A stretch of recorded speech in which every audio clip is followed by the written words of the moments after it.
Welcome to Earl Stewart on Cars.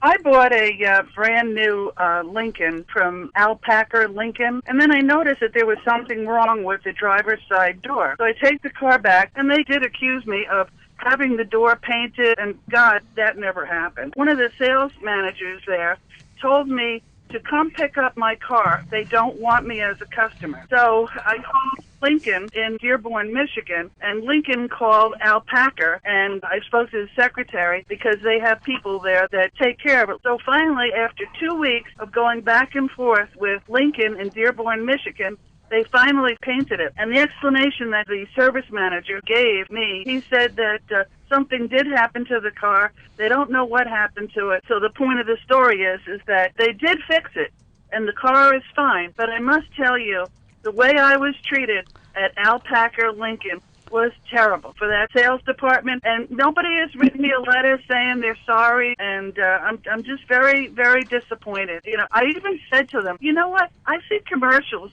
with Earl Stewart. He picks up the phone and he talks to his customers. They would not talk to me. They treated me terribly. Gene, this is Earl. I want to congratulate you for having the courage to call. We ask a lot of people to call about their problems, and for some reason they're a little timid about that. But you just did more to get Alpaca's attention. Of course, Alpaca died many years ago.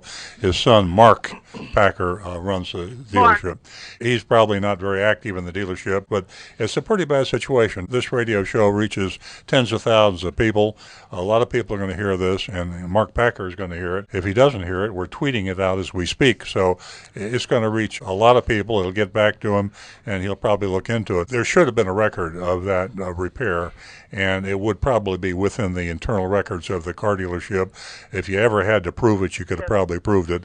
But they were just trying to stonewall you and hope you'd go away. There's also the fact that, you know, when a car is repainted, it's devalued, and I don't want to make you feel any more unhappy than you already are, but even though that door was painted and the door was painted well, and when that car is traded in, potentially the resale value of that Lincoln when you trade it in will not be as much as it was had the door never been painted.